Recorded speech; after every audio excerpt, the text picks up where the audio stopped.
옛것이라는 이름으로 사라져가는 것들.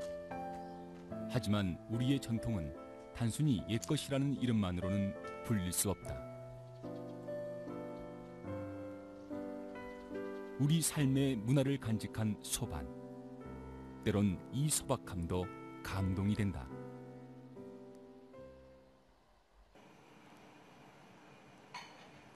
서울 서초구에 위치한 음식점. 이곳에는 한국의 미를 그대로 담아낸 인테리어가 사람들의 시선을 끈다.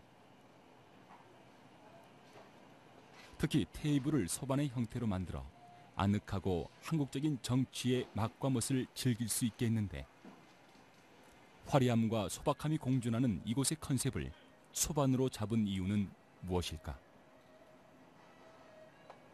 초대라는 의미를 갖고 있습니다. 그러니까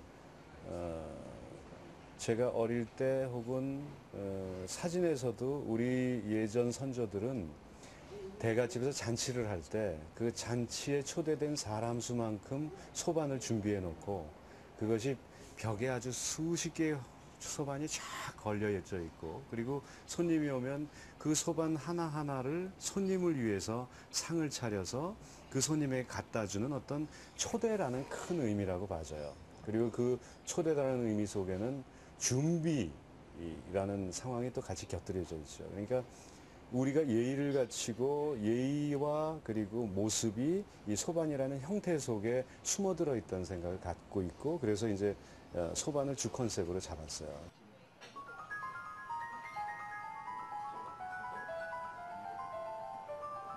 어김없이 흐르는 시간 속에서도 세월을 묵혀 전통을 간직해온 소반.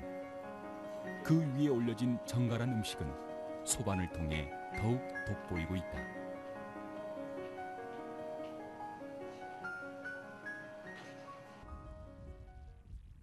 예로부터 목공예로 유명한 나주. 그곳에 우리의 전통을 이어가는 장인이 있다. 장인의 손길을 그대로 담은 채 수십 년을 지켜온 공방. 요란하지 않은 작업 도구들은 단아한 나주의 미를 고스란히 담아내고 있다. 장인의 이마엔 어느새 주름이 깊게 패이고, 그 깊이만큼 정성 들여 만드는 소반.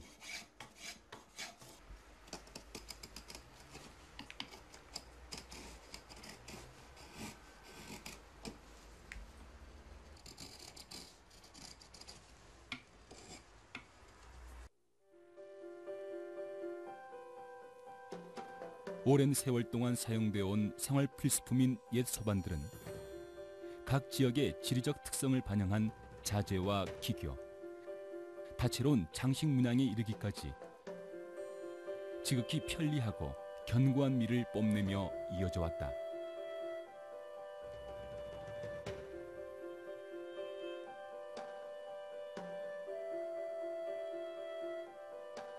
그렇다면 소반 중 가장 유명한 나주반은 어떤 특징을 갖고 있을까? 이게 일명 이제 상판이라도 언어를 쓰는데 천판이라고 그러죠. 천판. 천판이라고 언어를 왜 쓰냐면은 나중에 보시다시피 한옥 구조를 닮았다 해서 우리 한옥을 천장이라고 그러잖아요. 그래서 천판이라는 용어를 써요. 근데 얘가 이제 그 초마하고 비슷하다. 그 궁궐 같으면 이 초마를 상징하는 것인데 천판이라고. 아까 지금 다른 것들하고 이제 틀리다고 하는 것은 이 변죽 부분이에요. 홈이 파져요. 그걸 이렇게 악물려서 끼워 넣는 거죠. 그래서 이렇게 이제 박아두면은 이 판이 돌아가는 걸 방지해 주죠.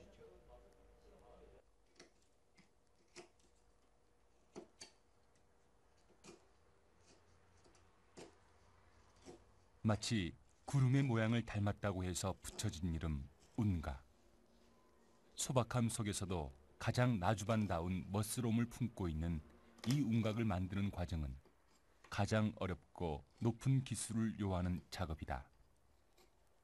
장인은 이 부드러운 곡선과 자신의 두 손가락을 바꿨다.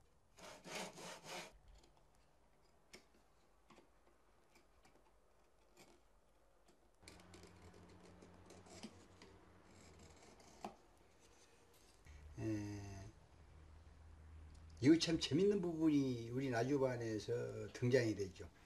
그 뭔 말인가 하면은 한치의 오차도 용납할 수 없는 정교한 톱질이 시작된다. 운각의 중심 부분에 종이 두께만큼의 공간을 남기고 홈을 파낸다. 이 과정은 나주반 제작에 있어 가장 어렵고 중요한 작업이다. 여기다가 미리서 이렇게 물칠을 해서 나무로 붉어놔요. 이렇게 파고 이 붉어내면은 이 나무가 자연적으로 불쳐. 불면은 이렇게 쉽니다. 이렇게 휘어지죠. 이것이 나주반의 아주 특이한 특징이에요. 어느 소반에도 잘라서 바로 연결시키지 이렇게 휘어붙이는 공법은 없어요.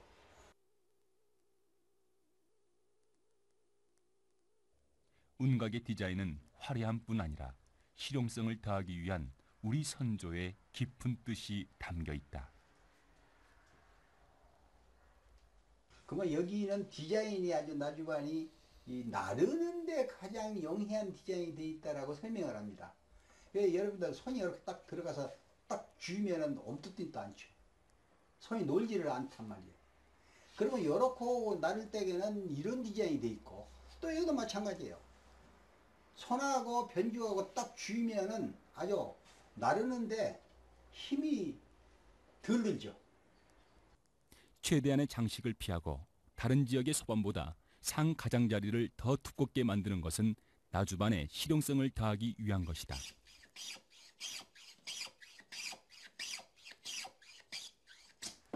나주반의 또 하나의 특징인 다리. 장인의 정교한 대패질에 그 견고함은 더해가고 장인의 까다로운 손길은 깊어간다.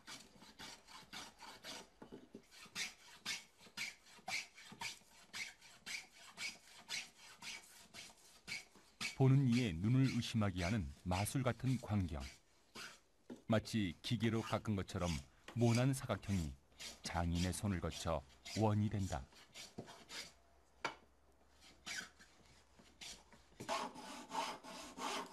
아래로 갈수록 간결하고 미끈한 다리 모양. 다리의 중간에는 가락지를 끼울 자리를 비워두었는데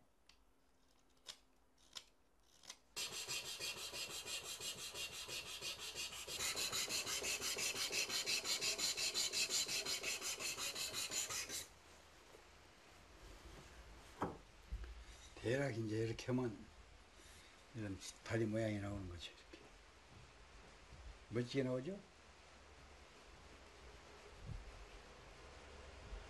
이렇게 보면은 이 상다리가 타원형이에요. 동그란 것이 아닙니다. 타원으로 이루어지면서 여기는 원이죠. 대가리는 타원형이고 여기는 원이에요. 이렇게 깎아줘야만이 그 상다리의 멋이 지대로 부각될 수 있는 거죠. 작은 상 하나에도 안정감을 주기 위한 조상들의 과학적인 지혜를 엿볼 수 있다. 이렇게 나주반의 멋을 더해줄 가락지를 만드는 작업. 거의 수작업이. 이러한 가락지는 장인의 창작 의도와 기술에 따라 여러 가지 모양으로 나타낼 수 있다.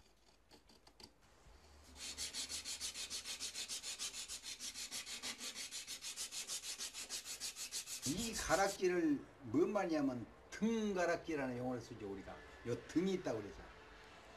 예, 이게 등가락지를 고급상은 등가락지를 사용을 하고 조금 고급스럽지 못한 것은 평가락지라고 해서 만드던 거.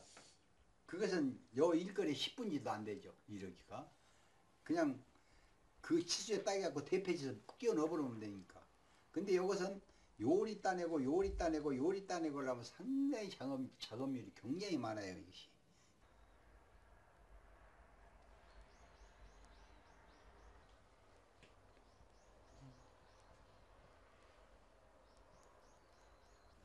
다리와 모퉁이가 비로소 정확하게 들어맞으면 나무 못을 대어 고정시킬 차례. 소반의 연결 부분을 더욱 견고하고 자연스럽게 이어주는 나무 못은 만드는 이의 정성으로 쓰이는 이의 정성까지 담아낸다. 우리의 옛것은 재료의 선택에 있어서도 그 탁월함을 엿볼 수 있다. 송곳은 구멍을 뚫면 둥글게 깎아지지 않습니까? 그러면 이 여기다가 풀을 악교를 적셔서 받게 되면은 이 모서리는 깎아지지 않는 상태 속에서 들어가 준다는 거지. 그러니까 솎아 나오는 힘이 원점 덜하다는 거죠. 동글게 깎아버리면 바로 솎아 나오게 편리하죠. 근데 이 모서리가 졌으니까 둥글게 구멍을 뜯는 모서리는 박아버리면 떨어지지 않은 상태에서 요놈이 뚫고 들어가 나무를.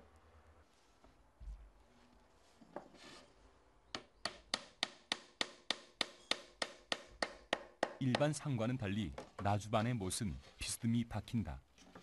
여기에도 어떤 특별한 이유가 있을까?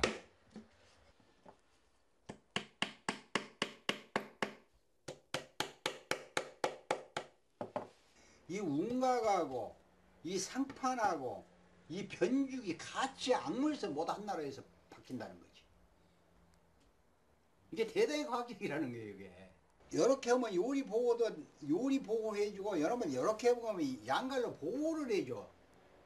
그러니까 못 하나 박을 때도 그냥 아무 생각 없이 박는 거 아니에요. 이것을 못을 어떻게 박아줘야 이 다리가 보호가 되고 가락지가 보호가 되고 상 전체가 보호가 되느냐, 이런 것들이 전부 연구됐다는 거죠.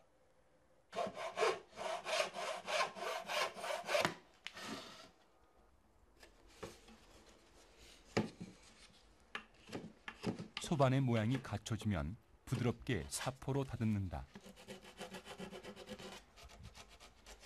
한결같은 장인의 애정어린 눈길이 묻어나는 나주반. 이제 잘 됐는가?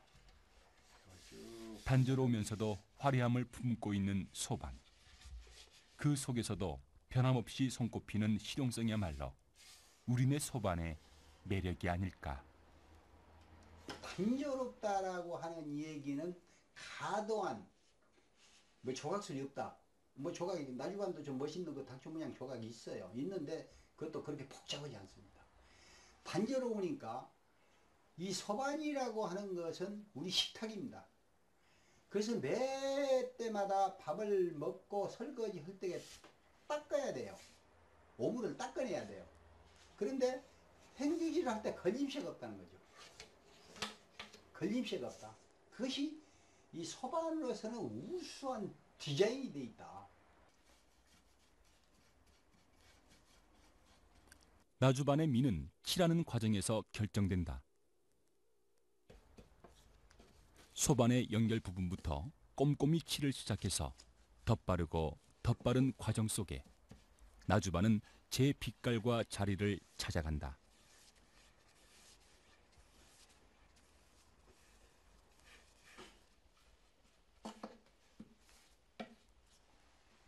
거기서 여기다가 서민의 삶 속에서 이어져 온 나주반. 장인은 끊임없는 손길을 보태 서민의 문화를 이어오고 있는 것이다.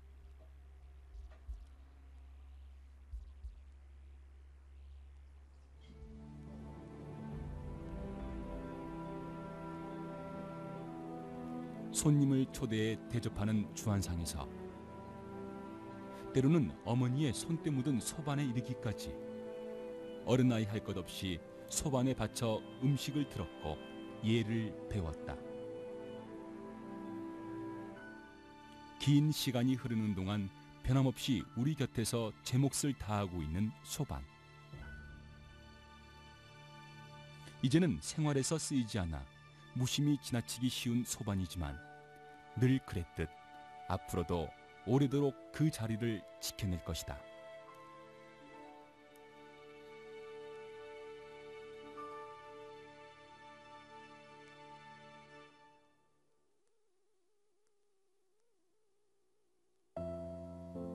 예로부터 집안의 대소사에 빠지지 않던 떡과 그 떡을 짜낼 수 있는 한국 고유의 찜기 시루. 서민들의 맛과 멋이 살아 숨쉬는 그 소박함 속에는 어떤 것도 대신할 수 없는 삶의 지혜가 담겨 있다.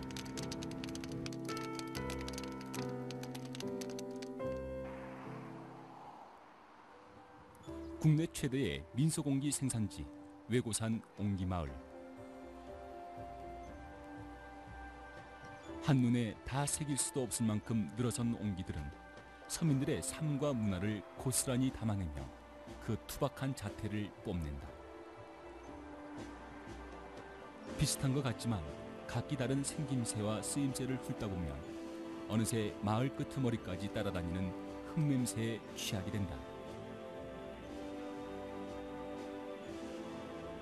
옹기는 자연으로부터 최소한의 흙, 물, 불, 바람을 빌려와 만든 그릇을 총칭하는 말로써 이중 떡시루는 질그릇에 속한다. 청동기 시대의 유물에서도 발견된 만큼 길고 찬란한 역사를 가진 떡시루. 부지런히 물레를 돌리는 이 젊은 장인에게도 떡시루에 대한 추억은 남아있는데 마당 한켠에 이렇게 이제 가마솥이 걸려 있잖아요, 항상. 그 위에 이제 떡시루를 얹고 이렇게 그 밀가루로 그 부분을 봉합을 하죠. 이렇게 김이 안 새게. 그리고 불을 떼면 아주 막 위로 김이 많이 나잖아요. 이렇게 나면서 그 서로 먹으려고 왜 이렇게 줄 서서 기다리고 그런 추억이 많죠. 떡시루는 먼저 물레 위에 백톡 가루를 뿌리고 잘 반죽한 흙뭉치를 바닥에 깐다. 한국의 맛을 쪄낼 시루의 밑부분을 방망이로 두들겨 적당한 넓이로 만든다. 떡을 만드는 시루는 둥글게 제조되는 형태가 보통인데 둥글다는 뜻은 여럿이 모여 앉아 먹을 수 있는 음식을 만드는 기구라는 의미가 있을지도 모르겠다.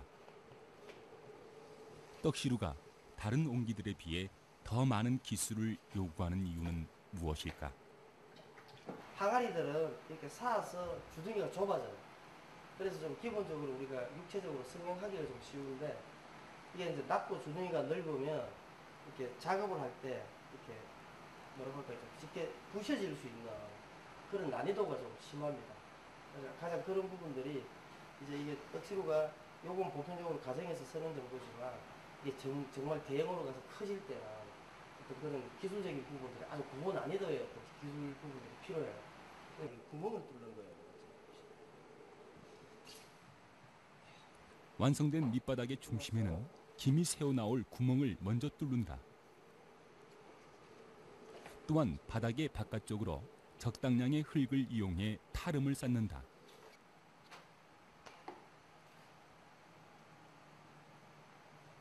이때 더욱 견고한 벽을 만들기 위해 바닥과 타름에 연접하는 부분을 흙으로 가늘게 늘여 메우게 된다.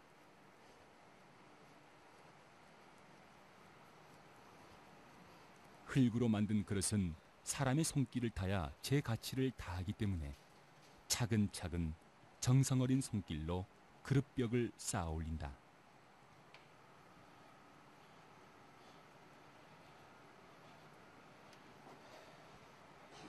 이게 이 벽쌓기를 이제 어느 정도 두께로 이제 이걸 삶느냐에 따라서 이제 완성이 되었을 때 시루 벽면의 그 두께가 결정이 돼요. 결정이 되는데 이 정도 하면 두께도 적당할 것 같습니다.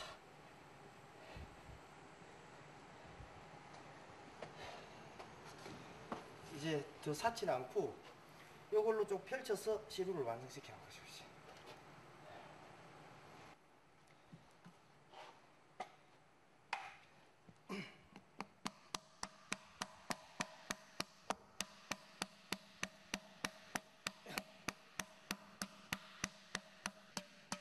떡시루는 옹기보다 벽을 얇게 만든다.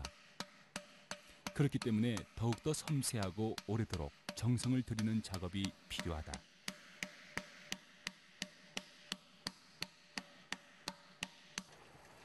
세월이 흘러도 예나 지금이나 변함없는 모양을 유지하고 있는 우리의 물건 중 하나이다.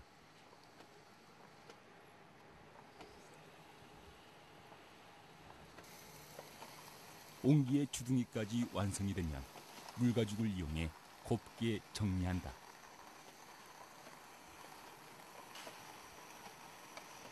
전체적인 부채질과 건개질로 균형 있고 매끄럽게 만들게 되면 장인의 욕심 없는 마음을 담은 소박한 모양의 무늬도 넣는다.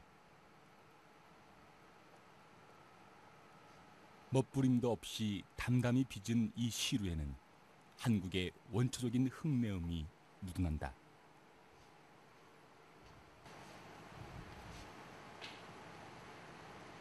옹기의 손잡이 역시 갈라지거나 떨어지는 것을 방지하기 위해 여러 번의 물칠과 손길로 모양을 변형시키고 잡기 좋게 마무리한다. 이게 손잡이를 이렇게 하지 않으면 이게 마르는 과정에서 흙이 끊어져요. 불량으로 이어지다 보니까 이렇게 좀 흙을 변형을 시켜서 손에 잡기 좋게.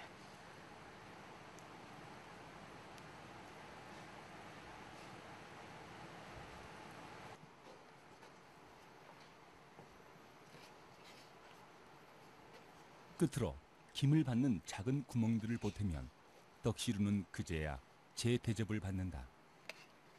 예전에는 김이 잘 오르고 가루가 구멍으로 새어나가지 않도록 식동구를 엮어서 깔기도 했다. 한국 고유의 찜기 시루. 현대식에 밀려 점점 사라져가는 전통을 바라보는 장인의 심정은 어떨까? 요즘 떡을 찌는 어떤 기계들이 너무나 좋은 기계들이 사실 많지 않습니까? 그런 부분으로 봤을 때는 그 현대식 전기에 이 떡시루를 올려서 떡을 쪄서는 좀 좋겠는데 아주 편하게 철로 이렇게 우리가 사각으로서 떡을 많이 찌죠, 그죠? 어떤 그 떡하면 우리나라의 오리지널 그 케이크잖아요. 오리지널 우리 국산 케이크인데 우리 옹기떡술을 얹어서 떡을 찌면 될 텐데 하는 그런 이제 아쉬움이라고 할까요? 그런 부분들이 많이 있죠. 근데 그냥 보고 지나치지 않죠. 한 번 더 다시 돌아보는 그런 일들이 있더라고요.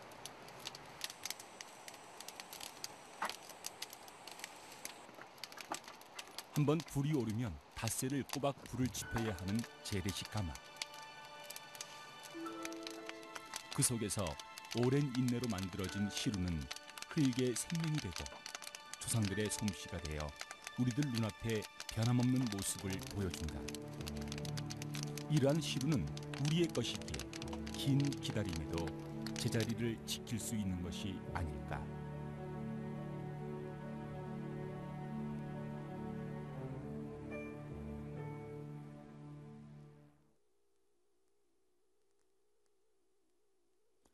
우리 삶의 희로애락을 함께해온 떡. 이곳 떡박물관에는 떡매, 떡살, 다시판들과 함께 다양한 부엌살림 등이 2,000여 점가량 전시되어 있다. 문화재적 가치가 크지 않은 개인적인 수집품을 모아 박물관을 만든 이유는 뭘까? 우리 떡이 수천 년 전부터 먹어왔고 우리들이 다 좋아하는 것인데 이런 것들이 다 사라지고 특히 떡을 만드는 기구들, 시루들이 다 없어졌어요. 그리고 떡이 조선시대까지 한 200가지나 됐었는데 지금 떡집에 가도 10가지도 안 돼요. 그래서 이것들을 다시 재현하고 옛날 시루들을 갖다 놓고 절구를 갖다 놓고 한번 떡박물관을 만들어 본다면 많은 우리 신세대, 우리 아이들, 후손들이 이것을 보고 우리의 떡 문화의 어떤 화려한 점을 아주 즐겨 할 것이고. 우리 조상들이 남긴 삶의 흔적들과 숨결을 느끼기 위해 찾은 많은 관람객. 향수를 느끼기 위한 주부들부터 새로운 문화체험을 하게 될 아이들까지 모두 사라져가는 전통에 대해 아쉬움과 소중함을 느끼고 있었다.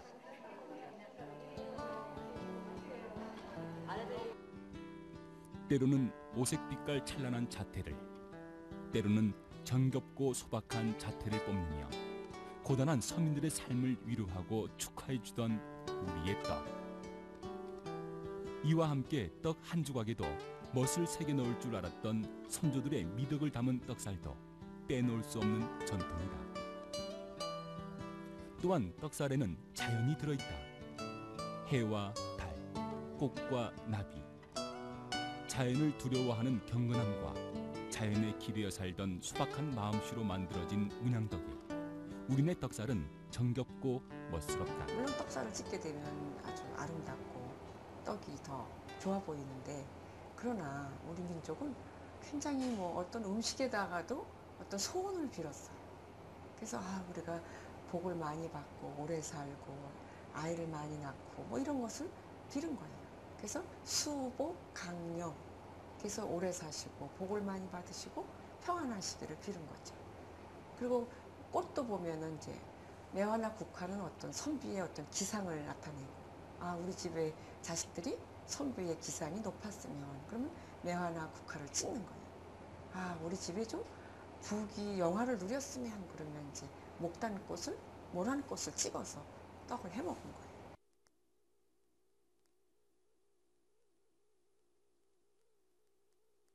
명절이나 동네 잔치에 빠지지 않던 우리네 음식 떡. 그중 팥 시루떡을 전통 방식으로 재현해 보기로 했다.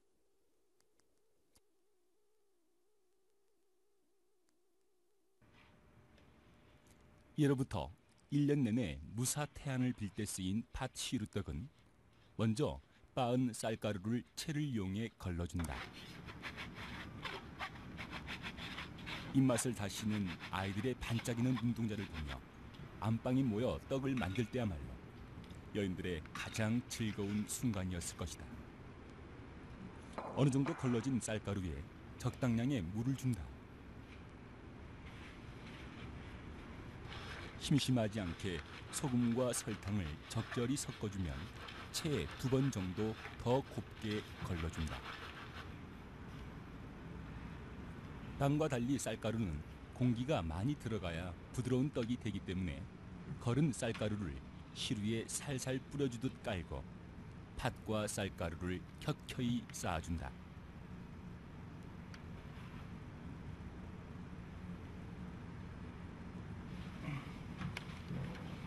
김이 밖으로 새지 않게 하기 위해 밀가루로 만든 시루번을 붙이는데, 이 모든 광경은 그 옛날 우리의 아궁이가 대신했을 풍경이다.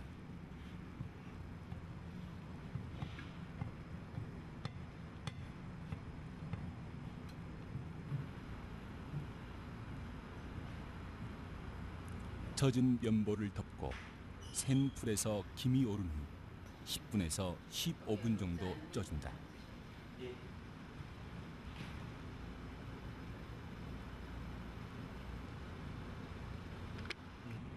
마지막으로 김이 오른 떡시루를 공기가 통하는 곳에 두고 뜸을 들이면 완성된다.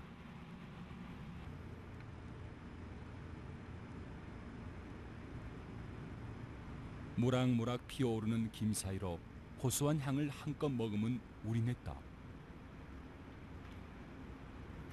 이러한 떡은 우리의 떡시루에 쪄야 특히 제맛을 살릴 수 있다고 하는데, 떡은 아주 옛날부터 뭐 정말 우리 모두 다 좋아하는 음식이었는데, 그리고 시루도 이렇게 떡을 한 가마씩 몇 마씩 찌는 아주 풍요의 상징이 바로 시루였는데, 지금은 이 시루가 다 사라지고 없고, 사실 시루떡을 이렇게 쪄서 드시는 댁도 별로 없으세요.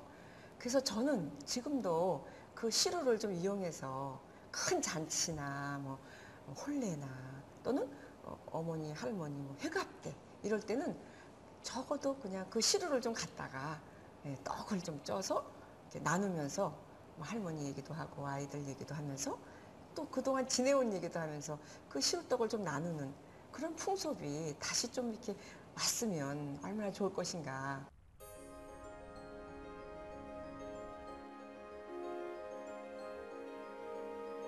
아궁이에 떡시루를 올리면 집안에 대소사나 명절이 다가오고 있음을 알리던 옛날. 소중한 우리의 전통으로 귀하게 얻었던 그 맛은 마음으로 만들고 눈으로 먹을 줄 알았던 선조들의 멋이 담겨 있었다. 소금을 솔솔 뿌려 간을 맞추고 하나 덥석 입에 물면 참기름의 고소한 냄새가 입안에 퍼지는,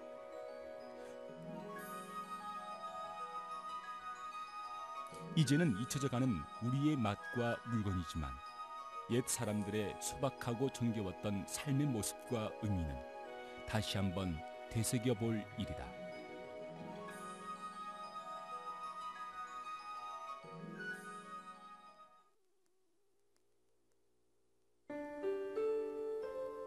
옛 사람들의 절개를 담은 물건 장도.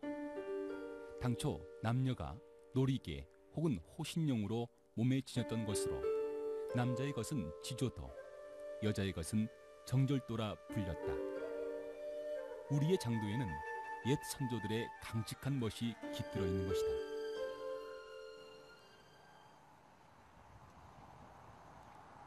금속 공예의 조예가 깊은 공예가 한양대학교 추원교 교수. 그에게서 우리 장도에 대한 역사를 전해들을 수 있었다. 역사적으로 보면 우리나라는 칼의 역사가 청동기 시대 마제석검 BC 한 300년경 그때부터 시작되고 있습니다. 그렇지만 그것은 우리가 얘기하는 장도가 아니고 칼의 의미죠. 칼의 의미가 그럼 장도로 쓰인 것은 이제 신라 시대의 과대라는 건 허리띠에 차는 여러 가지 부싯돌도 차고 칼도 차고 여러 가지 일상용품 다 찼는데 거기에 딸려 있던 게 하나가 장도입니다. 칼. 그것이 고려시대에 와서 이제 장신구로 사용되고 또 의식용으로도 선물용으로도 사용되고 결혼할 때 예물로도 사용되고 그래서 일반화되다가 완전 장신구로 정착된 것은 이제 제대로 정착된 것은 우리가 알고 있는 시대로 정착된 건 조선시대에 와서 그죠. 조선시대에 이르러 널리 보편화된 장도. 특히 남성의 장도는 정제를 지키기 위해 품고 다녔던 여성의 장도와는 그 모양과 쓰임새가 많이 달랐는데 특히 우리 장도 중에서 선비들이 가지고 사용했던 것은 첨사도로 해가지고 장도하고 젓가락이 같이 있어요. 은젓가락이 있어가지고 장도 속에 은젓가락이 같이 붙어져 있는데 어디 가서 음식을 먹을 때 독이 있나 없나를 찍어도 보고 또 칼도 사용을 하고 그랬죠. 그렇게 남자들은 이제 그렇게도 사용됐지만 어린애들은 뭐 연을 만든다거나 서당에서 종이를 자른다거나 그럴 또 팽이를 깎는다거나 이럴 때도 많이 사용했던 게 남자들이 일반적인 장도죠. 예로부터 철이 발달했던 곳 전라남도 광양.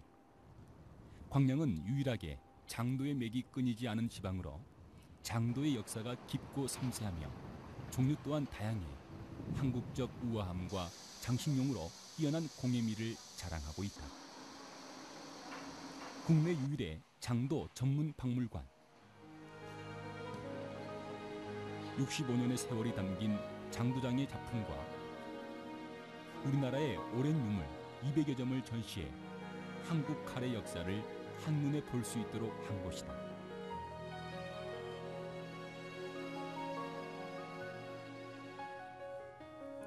민족의 혼과 정신이 살아 숨쉬는 장도.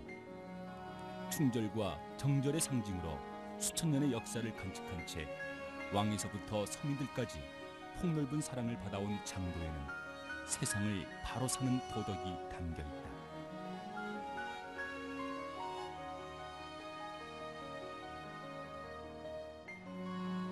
광양 장도 박물관은 65년의 세월을 한결같이 지켜온 장도장 박용기 옹이 설립했는데 그에게 이 박물관은 어떤 의미일까? 가만히 보니까 서양 문화를 갖다가 많이 받아들여 가지고 우리 문화를 갖다가 많이 도외시하는 그런 경우가 많아요. 그래서 우리 것들이 자꾸 사라져가고 있는데 저도 이 전통 공예를 하고 있지만은 해도 지금 이 사양길에 들어있는 겁니다. 조선시대만 해도 말하자면 사대부 집안에서 그 은장도를 갖다가 가슴에 품고 허리춤에 차고 이래가지고 자기 지조와 정조를 지켰대요. 남자용은 지조도, 여자용은 정절도거든요.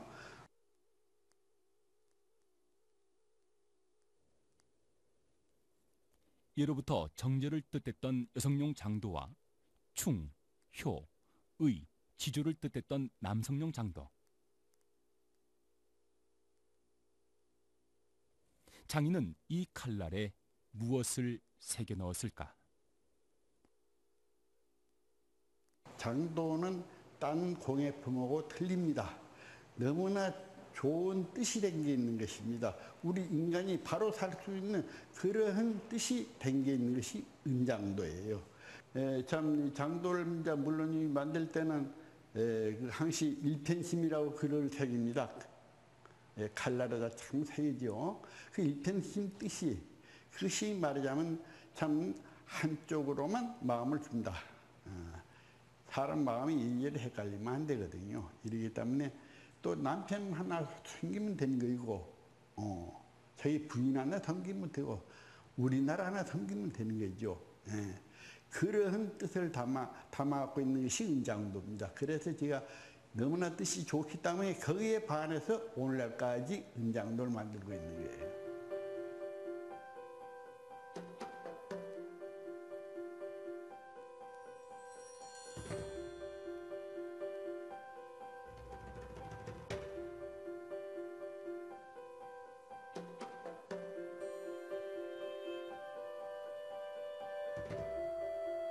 장도의 칼자루 및 칼집의 재료는 우골, 흑각, 침향, 대추나무, 옥등인데 놀이기용으로 흔히 사용된 것은 이중 옥석과 보필이었다.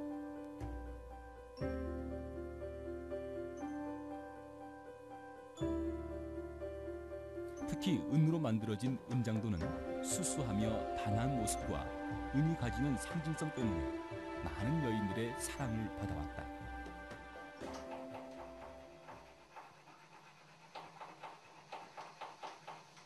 수십 년의 세월이 묻어있는 박물관 옆 공방.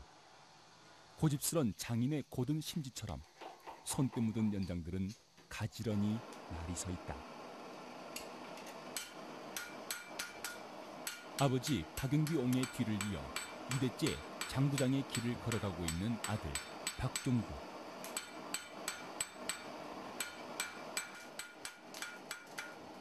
밤낮 없이 다듬질을 해내느라 장인의 손에서 놓을 새 없던 쇠망치를 이제는 그의 아들이 대신 잡았다.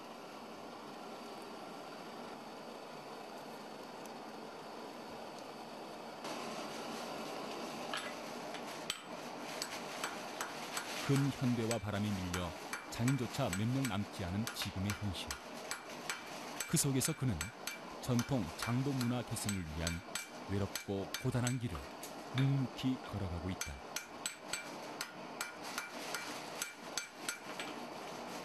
수천 번의 두드림을 통해 무딘 끝은 칼날이 되고 쇠는 더욱 강한 쇠가 된다. 이 강철을 달구는 불꽃 아궁이에는 오롯이 그 세월이 묻어있다. 무딘 손끝에서 정교한 칼날이 되기까지 수십 년의 세월을 한결같이 살아온 그에게 장도의 길이란 어떤 의미일까?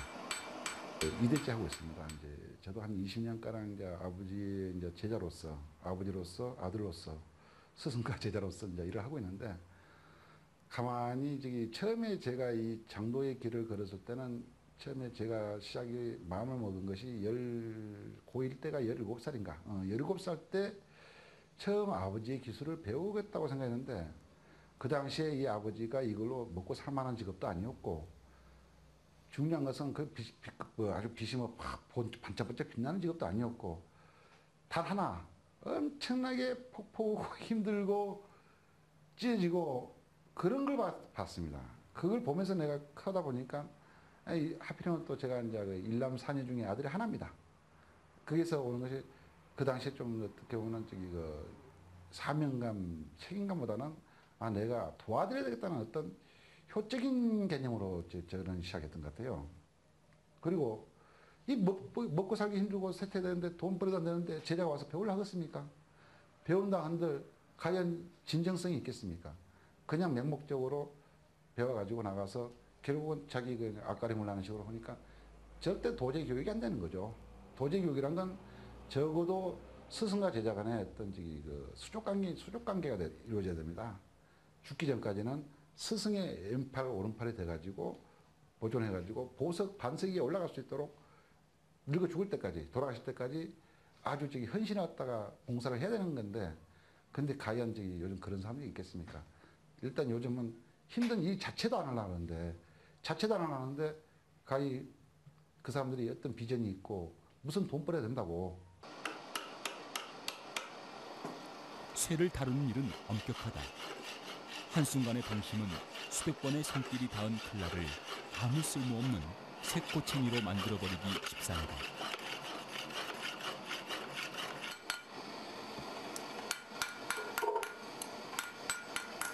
칼날을 망치로 두들기를 수백 회.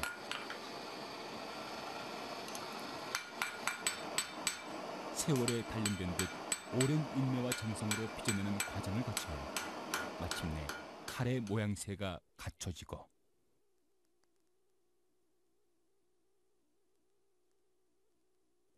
칼끝을 바라보는 장인의 눈이 매섭게 빛난다.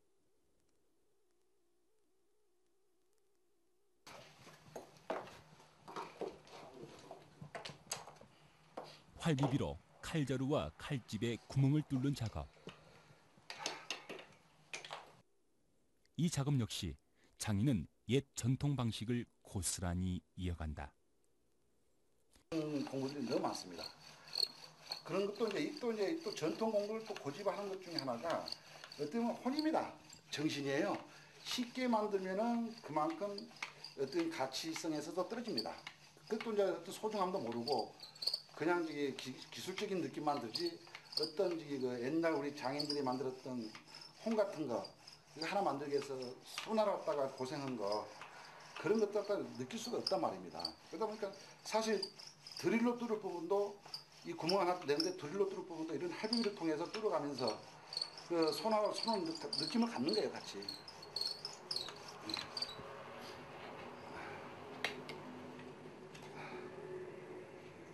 장인은 단지 장도를 만드는 것이 아니라 선인들의 혼과 맥을 잇는 일인 것이다. 칼집과 칼자루가 완성이 되면 불이 오른 화로에 100%의 순 은덩어리를 녹인다.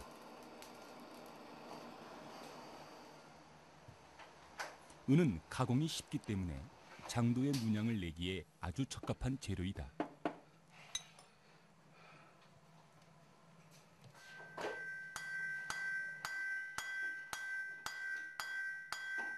쇠망치로 두드려 은으로 판을 만들고 얇게 펴진 판을 가공해 용이나 학, 사군자 등의 문양을 새겨 넣으면 그제야 비로소 은장도가 완성되는 것이다.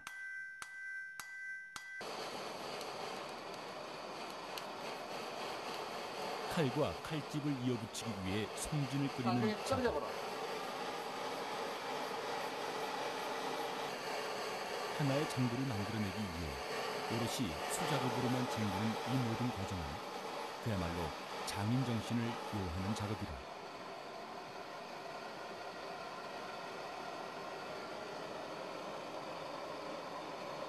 조바심을 낸다고 빨리 끝낼 수 있는 일도 아니고 누구나 쉽게 모방할 수 있는 일도 결코 아니기 때문이다.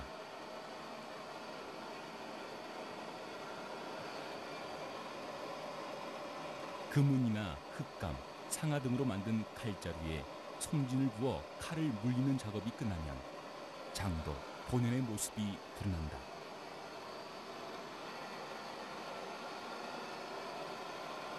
고스란히 전통 기법 그대로 되살리고 있기에 장도의 작품의 가치는 더욱더 빛난다.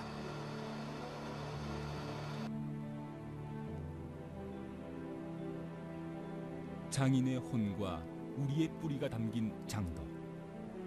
그것은 자신의 정절과 기계를 지키고 드높이기 위한 정신적, 문화적 가치의 차원으로 승화된 칼인 것이다. 근데 우리 한국 장도 같은 경우 칼의 문화는 작습니다. 한뼘난짓하고 은장도 문화가 발달됐어요. 그것은 우리나라는 예로부터 어떤 문을 갖다가 중시하고 물을 경시했습니다. 그러다 보니까 또 선비나라는 소리가 또 나왔던 것이고 또 거기에서 이 장도는 남을 해치는 게 아니라 선비의 정신에서 얻다 보니까 작은 칼에서 신분을 상징하고 예술을 갖다 가미함으로써 어떤 장식적인 느낌 그리고 그래서 어떤 자기를 지키는 절기의 상징 아니면 생활 도구로서 그렇게 발달된 거죠. 그러다 보니까 우리나라는 고려시대 때부터 이미 곡물 같은 거 갖다 많이 교류를 하게 됩니다. 곡물이라든가 민간 교류를 갖다 하게 되면 그 중국에서는 우리 한국의 장도를 갖다가 대단히 좋아했습니다. 그러다 보니까 예, 어떤 예술적인 것, 보석적인 개념 여러 가지를 갖다 다 갖추고 있었거든요. 그러다 보니까 그 중국의 황제도 자고로 우리 한국 고려의 조선의 장도를 갖다 많이 요구를 하게 됩니다. 그게 따라온 것이 어떤 우리 한국만이 갖는 어떤 장도의 예술성, 또 예를 들어서 인삼도 상당히 유명했습니다. 인삼하고 장도는 거의 약방이 감초입니다. 그 정도로 우리 한국 장도는 예로부터 거의 1000년 전부터 많이 널리 알려진 겁니다. 이 각국에. 예, 그런 데 보면 어떤 재밌는 것 같아요. 카레 문화라는 게 곧 그 지역 민족성이라든가 한국적 요인에서 탄생한다는 것.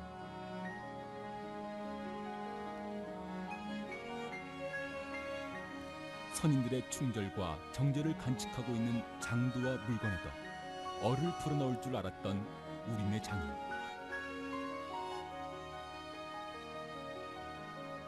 매란 국죽의 사군자가 지닌 정신과 향기가 이와 다를까. 많은 세월이 지난 지금은 지조나 정제를 한낱 구시대의 유산이라고 돌려버릴지도 모른다.